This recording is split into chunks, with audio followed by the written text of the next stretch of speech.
Shalom, perkenalkan nama saya Oktavani Jepa dengan NIM 21010046. Di sini saya akan berbagi informasi tentang ICT, peranan ICT dan urgensinya bagi pendidikan. Baik, kita langsung saja kepada materinya. Information, Communication, and Technology atau ICT mencakup dua aspek, yaitu teknologi informasi dan teknologi komunikasi. Teknologi informasi meliputi segala hal yang berkaitan dengan proses penggunaan sebagai alat bantu, manipulasi, dan pengelolaan informasi. Teknologi komunikasi mencakup segala hal yang berkaitan dengan penggunaan alat bantu untuk memproses dan data dari perangkat yang satu ke yang lainnya. Teknologi informasi diberi batasan sebagai teknologi pengadaan, pengolahan, penyimpanan, dan penyebaran berbagai jenis informasi dengan memanfaatkan komputer dan mencakup dua aspek, yaitu teknologi informasi dan teknologi komunikasi. Teknologi informasi meliputi segala hal yang berkaitan dengan proses penggunaan sebagai alat bantu, manipulasi, dan pengelolaan informasi. Sedangkan teknologi komunikasi mencakup segala hal yang berkaitan dengan penggunaan alat bantu untuk memproses dan mentransfer data dari suatu perangkat ke perangkat lainnya. Teknologi informasi diberi batasan sebagai teknologi pengadaan, pengolahan, penyimpanan, dan penyebaran berbagai proses dan berbagai jenis informasi dengan memanfaatkan komputer dan telekomunikasi lainnya yang lahir karena ada dorongan-dorongan kuat untuk menciptakan teknologi baru yang dapat mengatasi keterlambatan kita dalam mengolah informasi. Literasi teknologi adalah kompetensi dasar guru dalam memanfaatkan teknologi dan informasi untuk menyiapkan siswa agar mampu menguasai teknologi baru sebagai bekal bagi diri siswa tersebut dalam mengembangkan diri sebagai pembelajar.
Ada beberapa perkembangan ICT di berbagai negara.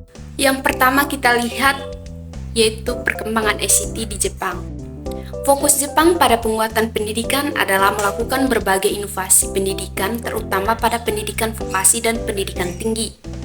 Inovasi pendidikan dan riset-riset pengembangan teknologi di Jepang adalah sistem pendidikan berbasis teknologi untuk memfasilitasi penyebaran kekayaan intelektual masyarakat Jepang melalui pendidikan online e-learning.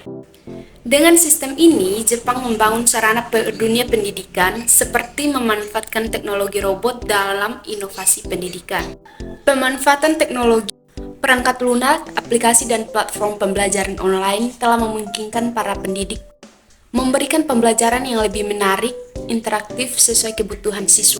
Jepang telah menjadi pelopor dan mengintegrasikan kecerdasan buatan artificial intelligence atau AI dalam sistem pendidikan mereka. Teknologi pendidikan di Jepang adalah kemampuannya untuk meningkatkan akses ke berbagai sumber belajar, buku teks digital, platform e-book, dan repositori sumber daya online, telah memudahkan siswa dan guru untuk mengakses materi pembelajaran yang lebih luas, bervariasi dalam mengakses keseluruhan pembelajaran, biasanya menggunakan. Yang kedua datang dari negara Malaysia. Penerapan ICT dalam pendidikan di Malaysia membangun sistem pendidikan yang berkualitas bertaraf dunia. Pemerintah Malaysia telah mengambil berbagai langkah seperti memperkenalkan kurikulum baru untuk meningkatkan kualitas guru dan memperkenalkan teknologi pendidikan, seperti memperkenalkan program e-learning atau e-pembelajaran, memperkenalkan perangkat lunak pembelajaran, dan meningkatkan akses ke internet di sekolah-sekolah. Selain itu, pemerintah Malaysia juga telah memperkenalkan program pembelajaran jarak jauh untuk memungkinkan siswa di seluruh negeri untuk mengakses pendidikan berkualitas.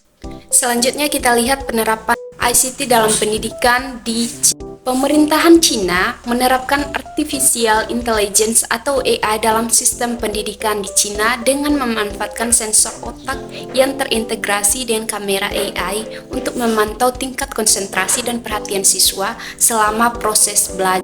Penggunaan kamera AI dan sensor otak di dalam kelas merupakan manifestasi dari upaya rezim Cina untuk memperkuat kontrol dan pemantauan terhadap warga negaranya, khusus para pelajar. Salah satu teknologinya adalah murid-murid di sekolah Cina diminta untuk menggunakan headband saat ujian. Headband ini digunakan untuk memantau aktivitas gelombang elektrik di otak murid-muridnya. Pada headband tersebut terdapat lampu indikator menentukan apakah seorang murid sedang fokus atau tidak. Kekurangan dari ICT adalah yang pasti para pengajar dapat membuat kelas interaktif dan membuat proses belajar mengajar menjadi lebih menyenangkan, yang dapat memperbaiki tingkat kehadiran dan juga konsentrasi dari para siswa. Kekurangan pasti yang pertama karena harganya terlalu mahal sehingga sulit untuk dimiliki. Yang kedua, pengaturan dan pengoperasian dari alat tersebut. Yang ketiga, kesulitan untuk para pengajar dengan pengalaman yang sangat minim dalam penggunaan alat-alat tersebut. Mendorong dan memfasilitasi siswa untuk menggunakan teknologi baru. Dewan Sosial Singapura baru-baru ini membuat slideshow yang memperlihatkan semua fakta dan statistik mengenai 2,5 miliar pengguna internet. Saat ini terdapat 1,86 miliar pengguna aktif media sosial di seluruh dunia. Paket data agar dapat mengakses internet melalui handphone. Lepas dari dampak positif dan dampak negatif yang ditimbulkan oleh ICT, ICT juga memiliki etika dalam penggunaannya. Inilah beberapa etika dalam ICT. Yang pertama, tidak memasuki sistem informasi orang lain secara ilegal. Yang kedua, tidak memberikan user ID dan password kepada orang lain untuk masuk ke dalam sebuah sistem, dan tidak diperkenankan pula untuk menggunakan user ID orang lain untuk masuk ke dalam sebuah sistem. Tidak mengganggu dan tidak merusak sistem informasi orang lain dengan cara apapun. Yang keempat, tidak menggunakan ICT dalam melakukan perbuatan yang melanggar hukum dan norma-norma yang berlaku di masyarakat. Yang kelima, tetap bersikap sopan dan santun walaupun tidak bertatap muka secara langsung. Inilah jenis pelanggaran etika penggunaan teknologi dan informasi, yaitu hacker dan crack. Demikian informasi yang dapat saya sampaikan terkait ICT. Semoga bermanfaat. Terima kasih.